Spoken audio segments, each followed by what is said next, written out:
제가 한 달 만에 어떻게 힘도 안 들이고 10kg를 뺐는지 이 영상을 보시면 이해가 되실 거예요. 1년 동안 다이어트만 연구하고 제 몸으로 직접 수차례 실험을 했습니다. 간헐적 단식이 왜 비효율적일 수밖에 없는지 지난 영상을 보셨다면 이해하셨을 겁니다. 혹시라도 못 보신 분들을 위해서 짧게 얘기하자면 우리 몸에는 1차 에너지 저장고가 있기 때문에 짧은 단식으로는 체지방 연소를 효과적으로 가져갈 수 없다는 것입니다. 그렇다면 빠르고 효율적으로 살을 빼려면 어떻게 해야 될까요? 저만의 다이어트 핵심 비법, 간헐적 장기 단식에 대해서 설명드릴게요.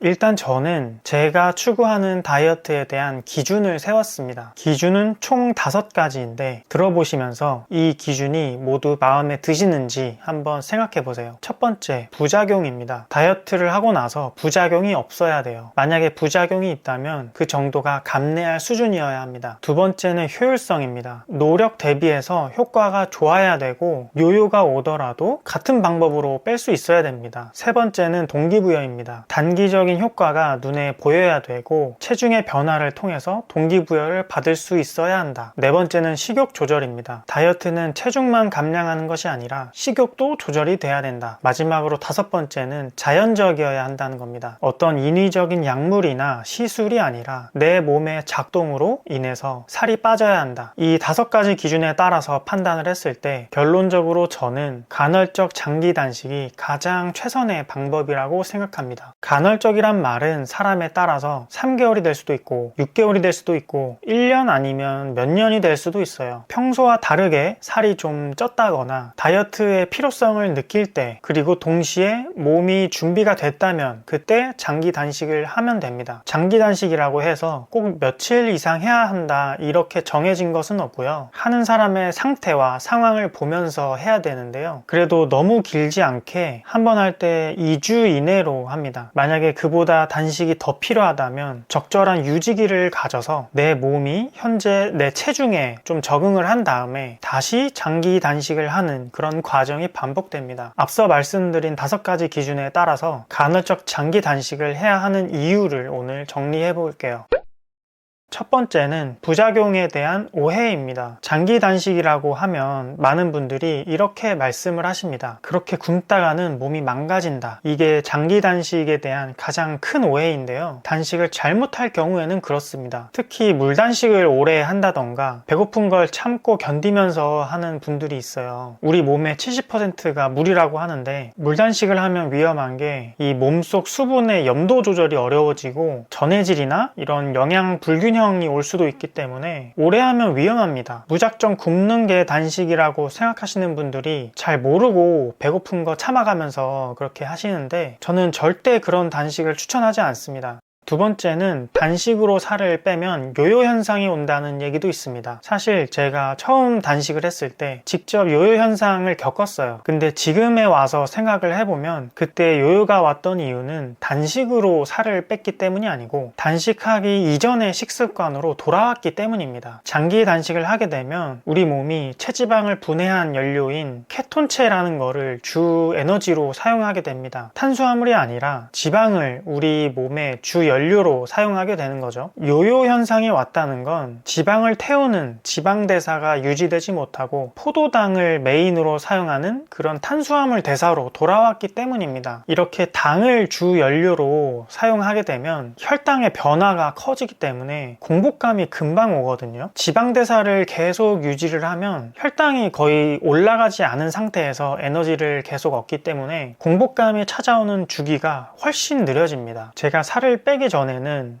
아침 8시, 오전 11시, 오후 5시 이런 식으로 배가 고팠다면 단식 이후에는 아침 11시, 그 다음에 한 오후 4시쯤 이렇게 배고픔을 느껴요. 그거는 지금도 그렇게 유지되고 있고 그렇게 변한 이후로 지금 10개월이 넘어가도록 요요가 안 오고 있죠. 부작용에 대한 세 번째 오해는 단식할 때 근손실을 걱정하는 분도 계십니다. 단식과 관련된 여러 책들을 제가 봤을 때 단식으로 인해서 근손실이 없다고 주장하는 경우가 많았습니다. 그래서 저도 처음에는 이 근손실 문제를 사실 좀 가볍게 본 경향이 있습니다. 근데 관심을 가지고 공부를 하다 보니까 그렇게 가볍게 치부할 만한 사항은 아닌 것 같았어요. 단식으로 인해서 근손실이 얼마나 되는지 그게 정확한 수치로 나온 연구 결과는 본 적은 없어요. 근데 제가 단식을 하면서 체성분 검사를 종종 받았었는데 지방이 빠질 때 근육도 조금씩 줄긴 하더라고요. 체감상 지방이 한 3kg 정도 줄어들면 근육도 한 1kg 정도는 빠지는 것 같았어요. 근데 그렇다고 단식을 아예 하지 말아야 하느냐? 그렇게 생각하지는 않습니다. 너무 확실한 체중 감량 효과가 있기 때문에 그걸 보완할 수 있다면 굳이 단식의 이점을 포기할 이유가 없거든요. 단백질을 충분히 섭취해서 근손실을 최대한으로 줄일 수 있는 방향으로 장기 단식을 진행하고 단식 이후에 근력을 회복하는 그런 시간을 갖는다면 감내할 만한 수준이라고 생각합니다. 솔직히 근육 생성이랑 지방 연소를 둘 다 잡는 거는 욕심입니다. 일단 하나부터 제대로 해야 돼요. 일단 근육은 최대한 보호를 하면서 체지방을 위주로 먼저 제대로 빼고 그 심리적으로 탄력을 받아서 지방을 충분히 뺀 다음에 근육을 회복시켜주면 됩니다.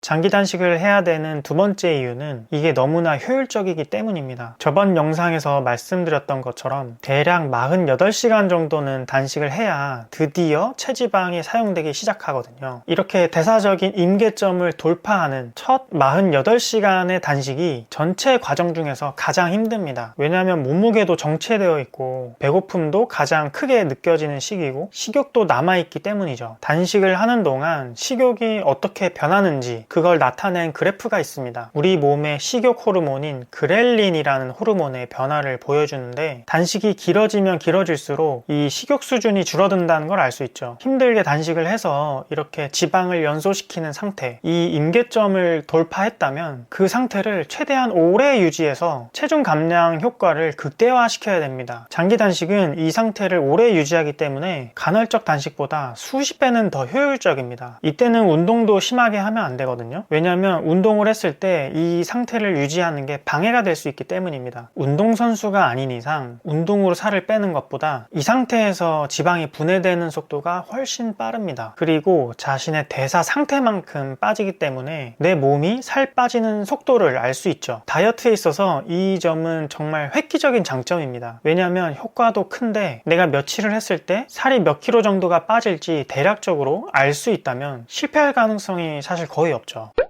장기 단식을 해야 하는 세 번째 이유는 건강이 개선되기 때문입니다. 우리가 끼니는 거르더라도 우리 몸의 세포에는 끊임없이 영양분이 공급되어야 합니다. 근데 단식을 하면 어떻게 될까요? 세포의 영양분 공급이 중단될까요? 평상시에는 우리가 섭취한 음식물에서 에너지를 얻다가 단식이 길어지면 우리 몸은 비상체제로 전환을 하게 됩니다. 평소에는 길거리에 음식물 쓰레기가 넘쳐나잖아요. 근데 갑자기 전쟁이 나서 당장 먹을 게 없어졌다. 이러면 어떻게 될까요? 음식물 쓰레기라도 뒤져야겠죠. 우리 몸에서도 그런 비슷한 일이 일어납니다. 세포에는 노화되고 손상된 단백질이나 침입한 세균, 바이러스 등의 쓰레기가 생깁니다. 그런데 이렇게 비상 모드로 전환을 하게 되면 섭취할 영양분이 들어오지 않는 세포들은 자기 세포 내에 있는 쓰레기들을 스스로 분해를 해서 필요한 영양분으로 재활용하는 자가포식, 일명 오토파지 과정이 일어나게 됩니다. 오토파지에 대한 연구는 과학적으로 증명된 거고 2016년에 노벨 생리학상을 받을 만큼 위대한 업적이었는데요. 오토파지를 촉발하는 가장 빠른 방법이 뭘까요?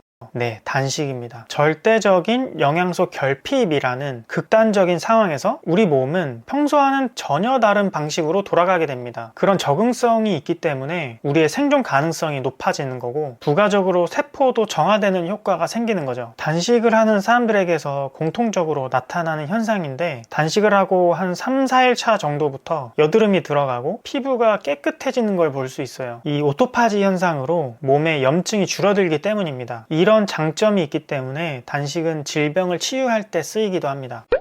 장기 단식을 해야 하는 네 번째 이유는 동기부여입니다. 결과가 바로바로 나오지 않는 다이어트는 이게 사람 심리상 오래 하기가 힘들거든요. 단기적인 효과가 눈에 보여야 사람이 힘들어도 계속 할 수가 있어요. 단식은 살이 빠지는 게 하루하루 눈에 보일 정도로 표시가 바로 납니다. 제가 다이어트를 할 때 아침마다 체중을 재고 몸 상태가 어떤지 여기저기 살펴보거든요. 그 아침이 빨리 오길 바라는 마음, 그걸 아실지 모르겠어요. 오늘은 얼마나 빠졌을까? 어떻게 달라질까? 이런 기대감이 점점 커지거든요. 하루하루 다른 게 느껴져야 장기적인 다이어트도 가능해집니다. 단식을 하게 되면 꼭 체중이 줄어들지는 않더라도 뭐 뱃살이 없어진다던가 뭐 피부가 좋아진다던가 저 같은 경우에는 개기름이 사라진다던가 이런 신체적인 변화가 즉각 나타나거든요.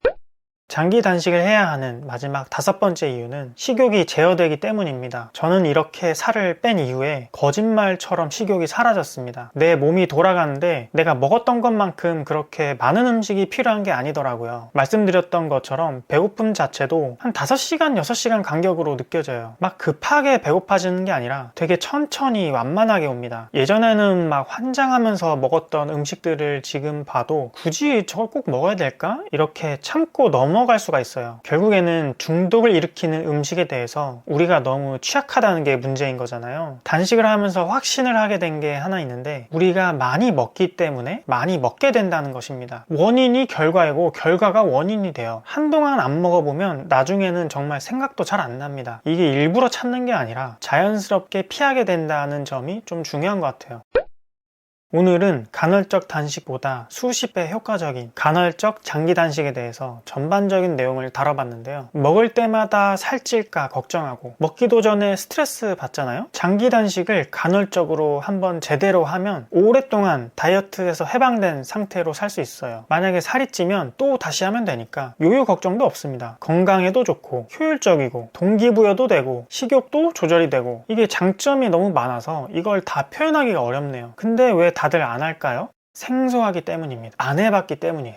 마무리를 하자면 장기 단식이 처음이신 경우에는 간헐적 단식으로 시작을 해가지고 점점 기간은 늘려가는 걸 추천드립니다. 그리고 장기 단식을 하기로 마음을 먹으셨다면 한번 할 때 최소 3일부터 하세요. 왜냐면 그때쯤부터 몸이 바뀌는 걸 실제로 체감할 수가 있으니까요. 연휴가 길거나 방학 때 하기가 좋습니다. 요요 없는 남자였습니다.